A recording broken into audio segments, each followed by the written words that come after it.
वही प्राणों के प्राण है, मन के मन है, वही हमारी आत्मा में परमात्मा बन के बैठे हैं।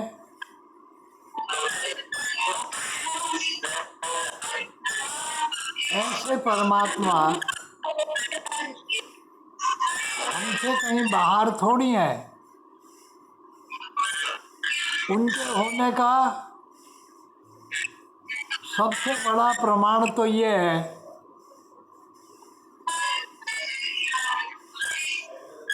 उन परमात्मा के प्रताप से उन परमात्मा को विष्णु भी कहते हैं। विष्णु शब्द का एक अर्थ सूर्य भी है।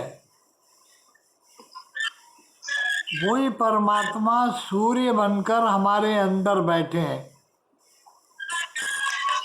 सूर्य जगतस्य आत्मा, वेद मंत्र कहता है वो परमात्मा सूर्य बन करके सबकी आत्मा बन करके वही तो अंदर बैठे हैं। उनके होने से, उनकी उपस्थिति से, जैसे सूर्य में से हजारों किरणें निकलती हैं, ऐसे ही हमारे आत्मदेव में से हजारों चेतना के प्रभाव निकलते हैं। ये आत्मदेव हैं तो मन भी ठीक है, शरीर भी तरोताजा है, सारी इंद्रियां ठीक काम कर रही हैं और एक अद्भुत आनंद है। वो आत्मदेव कैसे हैं, वो परमात्मा कैसे हैं? नित्य हैं, शुद्ध हैं, मुक्त हैं और सर्वशक्तिमान है। ऐसे परमात्मा हमारे अंदर स्थित है। कितनी बड़ी शक्ति है उनकी कि उनकी चेतना के प्रवाह से पूरे शरीर में प्राणों का और जीवन का संचार होता है। हमारे रोम रोम से लेकर पैर के नाखून से लेकर सिर तक जो जीवन फैला हुआ है, कैसा पवित्र जीवन है, अद्भुत जीवन है और नित्य नवीन है। कभी पुराना पड़ता ही नहीं है।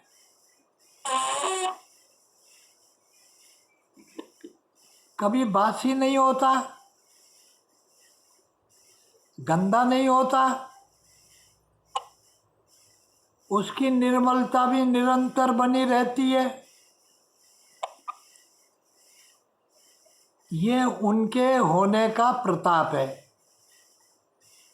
और कितनी बड़ी शक्ति है, सर्वशक्तिमान है। सारी इंद्रियां उसके कंट्रोल में, बुद्धि उनके कंट्रोल में, चित्त उनके कंट्रोल में, हमारा हर विचार उनके नियंत्रण में।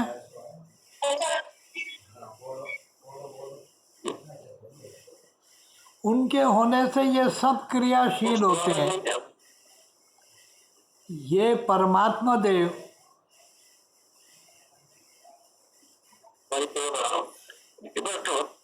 जीवन बन करके आत्मा के रूप में हमारे अंदर प्रकाशित हैं। यहाँ पर वेद एक बात कहता है कि तुम्हारे अंदर से निरंतर जो चेतना प्रवाहित हो रही है जो जीवन प्रभावित हो रहा है, प्रवाहित हो रहा है, और तुम जहाँ बैठते हो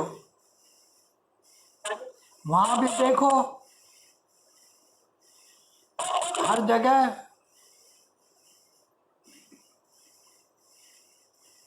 कैसी चेतना फैल जाती है। एक बड़े से बड़ा बढ़िया कमरा हो, महल का कमरा हो, बहुत बढ़िया कुर्सी लगी हो, लेकिन कुर्सी पर एक डेड बॉडी रखा हुआ हो, क्या अनुभव होगा, क्या अनुभूति होगी। और एक बड़ा कमरा जिसमें कुर्सी पर एक जीवित व्यक्ति बैठा हुआ हो, उसे देखोगे तो क्या अनुभव होगा, कैसी अनुभूति होगी। ये आत्मदेव जहाँ पर होते हैं वहाँ रोशन अफरोज होता है, रोशनी फैल जाती है। उनकी चेतना से पूरा चतुर्दिक वातावरण चेतन हो जाता है, मंगलमय हो जाता है, आनंदमय हो जाता है। और ये आत्मा कैसी है जो हमारे अंदर बैठी है? सर्वशक्ति की खान है, सारी विभूतियां इसी में है, सारी सफलताएं इसी में है, समस्त उच्च अभिलाषाओं को पूर्ण करने का सामर्थ्य इसमें है। ऐसा अद्भुत आत्मदेव जब तक इस पिंड में बैठा है तो ये पिंड कितना सुंदर लगता है, कितने प्रिय लगता है। ये आत्मदेव बैठे हैं तो सारे रिश्ते जिंदे हो जाते हैं, सारे रिश्ते क्रियाशील हो जाते हैं, एक्टिव हो जाते हैं। ये कुछ भी ना करे तो भी इसका जो रेडिएशन है, इसका जो चतुर्दिक प्रभाव है, वो भी जीवन का संचार कर देता है। और ये आत्मदेव न हो तो सारे रिश्ते खत्म। वातावरण कैसा हो गया देख लो। और जो शरीर ऐसा सुंदर लगता है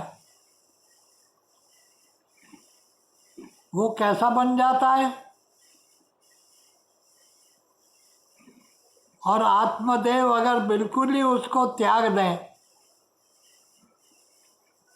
तो ये सुंदर काया का केवल एक ही परिणाम होता है, भस्मांतग्वम शरीरम।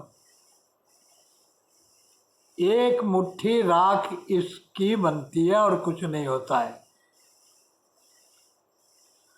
जो मनुष्य ऐसे आत्मदेव का तिरस्कार करके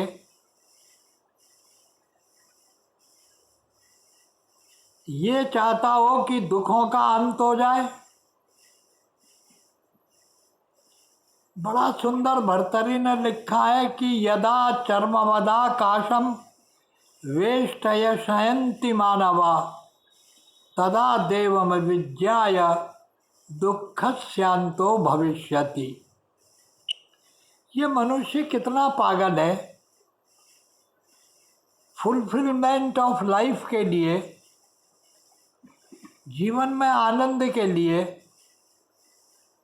जीवन में सफलता के लिए,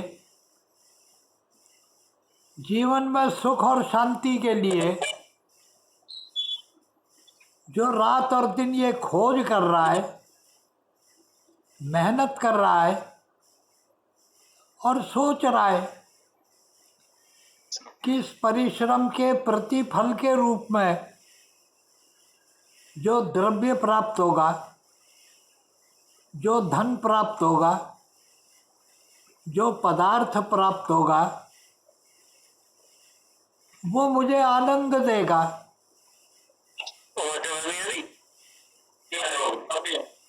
इसी कल्पना में तो सारा परिश्रम करता है,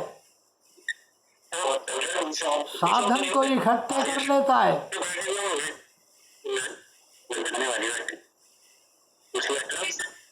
मैंने ऐसे भी परिवार देखे जिनकी कोठियां बड़ी बड़ी हैं, करोड़ों रुपए की कोठी है, लाखों रुपए के फर्नीचर हैं, हर सुख का साधन मौजूद है, बैंक बैलेंस की कोई कमी नहीं है, नित्य की आय में कोई अभाव नहीं है। ऐसा मालूम पड़ता है मानो दरिया बह रहा है। लेकिन जब अंदर झांक के देखा तो मालूम पड़ा कि जीवन पूर्ण रूप से अशांत है, भय से भरा हुआ है, चिंता से भरा हुआ है। अंदर व्याकुलता भरी हुई है। साधन तो सारे हैं, लेकिन न सुख की प्राप्ति है न शांति की प्राप्ति है। इसलिए उपनिषदकार ने भी बड़ा सुंदर कहा कि ये मनुष्य उद्यम करके, परिश्रम करके, मेहनत करके आकाश को चटाई की तरह अपने सिराने लपेट कर रख सकता है। लेकिन हे आत्मदेव, तुम्हें जाने बगैर, तुमसे मिले बगैर, तुम्हें समझे बगैर दुख शांतो भविष्यति, दुखों का नाश हो जाएगा, ये बिल्कुल असंभव कल्पना है। हमारे वर्तमान समाज में क्या हम आर्थिक दबाव में, नित्य निरंतर अर्थतंत्र बदल रहा है, पूरे समाज की आर्थिक स्थिति बदलती जा रही है।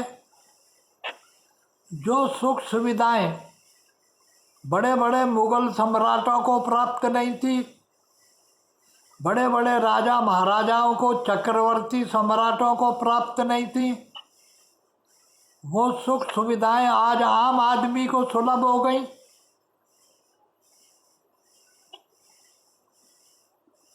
अगर हमारे प्राचीन लोग आज खड़े हो जाए, आज के आदमी के जीवन को देखें, जरा गर्मी हुई, व्याकुलता हुई तो एसी चल गया, ठंड ने उपद्रव किया तो हीटर चल गए।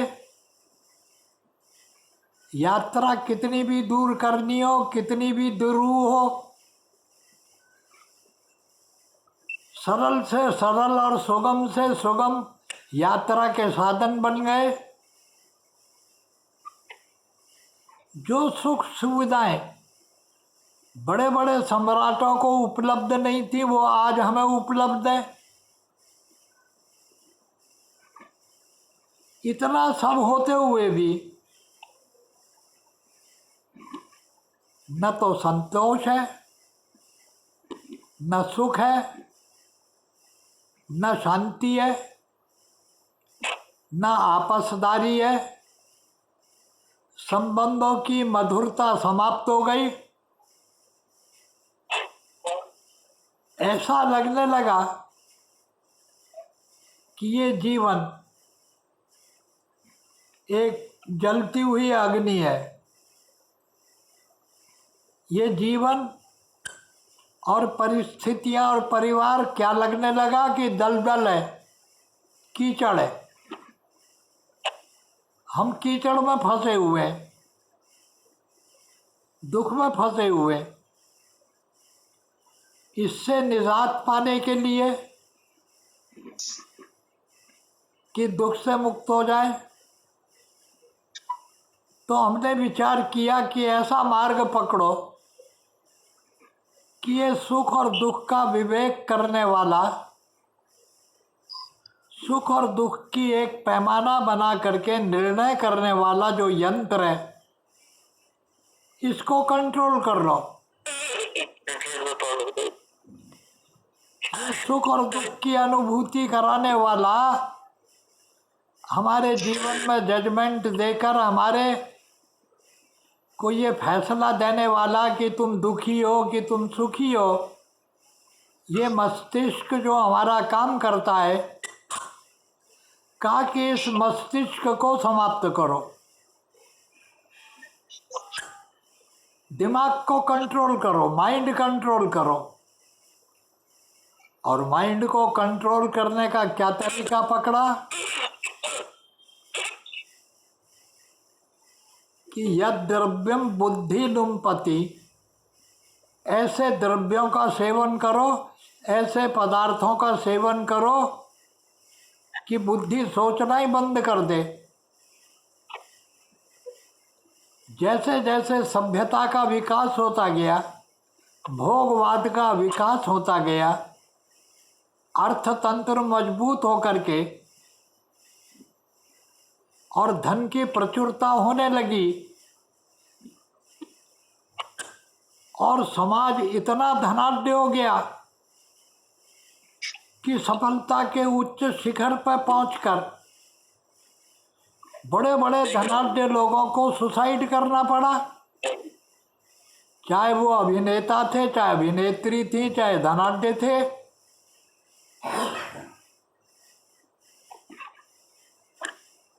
इतना असंतोष, बुद्धि को लुम्पित करने के लिए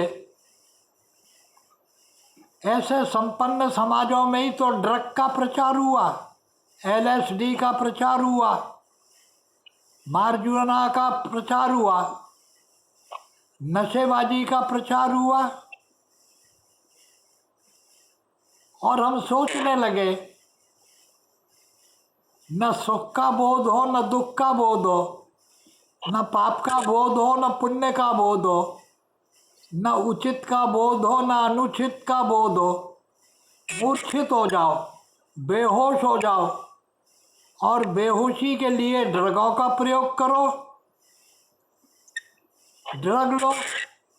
यही तो हमारे वर्तमान अर्थतंत्र के चारों तरफ फैला हुआ है।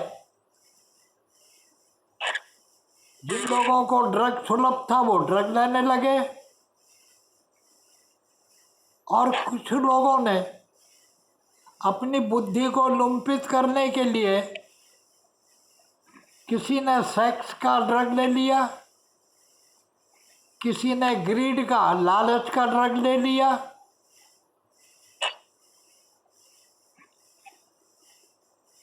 किसी ने जेलसी का ड्रग ले लिया। ये उत्तेजित करने वाले जितने भी ये तत्व हैं, काम, क्रोध, लोभ, मोह, ईर्ष्या, द्वेष, मत्सर इत्यादि, ये सब ड्रग ही तो हैं।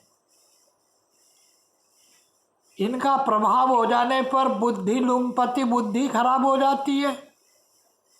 क्रोध में पागल होता है ना आदमी, लालच में पागल हो जाता है, ईर्ष्या द्वेष में पागल हो जाता है। चारों तरफ वातावरण में जब संपन्नता बढ़ती है, जब आवश्यकता से अधिक बिना परिश्रम के धन प्राप्त होने लगता है, जब कोई भी समाज अत्यधिक सभ्य हो जाता है, तो नई बर्बरता, नए जंगली आते हैं और उस समाज का सर्वनाश कर देते हैं।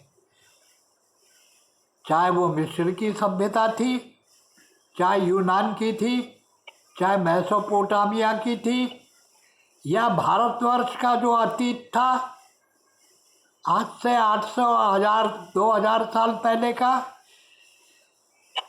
क्या कारण था? हम इतने सभ्य हो गए थे, इतने समुन्नत हो गए थे, कितने भोगवादी हो गए थे, जरा देखो तो सही। मेडाइवल पीरियड का, बौद्ध काल का इतिहास पढ़ के देखो, गुप्त काल का इतिहास पढ़ के देखो। नगर वधुएं तैयार होती थी वैशाली में, इतिहास का तथ्य है। मंदिरों में हजारों नाचने वाली नर्तकियां रखी जाती थी। क्या ये इतिहास में नहीं है उल्लिखित? जब कोई भी सभ्यता अत्यधिक संवेदनशील और भोग प्रवण हो जाती है तो नए जंगली लोग आते हैं और उस सभ्यता की ईंट से ईंट बजा देते हैं। तो मेरा कहने का तात्पर्य है, सुख और शांति के लिए अगर तुम कल्पना करते हो कि साधनों से, आर्थिक उन्नति से तुम सुख और शांति पालोगे, तो उपनिषदकार कहता है कि तुम आकाश को चटाई की तरह लपेटकर सिरहाने रख के सो सकते हो, लेकिन बिना आत्मज्ञान के, बिना आत्म साक्षात्कार के, बिना आत्मबोध के, बिना आत्म विचार के, बिना आत्म मंथन किए दुखत शांतो न भविष्यति, दुखों का नाश कभी नहीं होगा, चाहे तुम कितनी भी कोशिश कर लेना। हमारे सत्संग का जो थीम है वो केवल एक है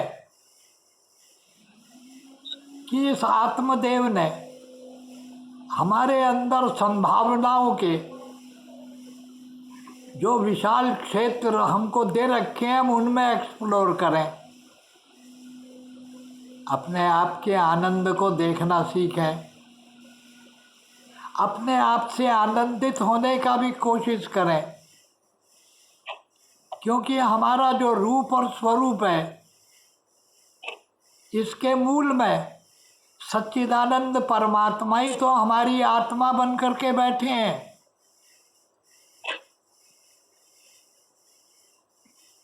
इसलिए वेद ने बड़ी सुंदर बात कही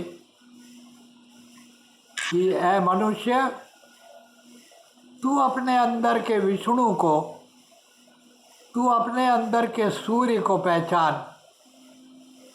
ये सूर्य जब तक चमक रहा है तेरे अंदर, ये आत्मदेव जब तक तेरे शरीर में है, तो जीवन की वाटिका खिली हुई है, हर कली फूल बन के खिल रही है, हर रिश्ता फूल बन के खिल रहा है और महक रहा है। जिस क्षण ये आत्मदेव इस पुरी का त्याग कर देंगे, न सुंदरता रह पाएगी, न संबंध रह पाएंगे,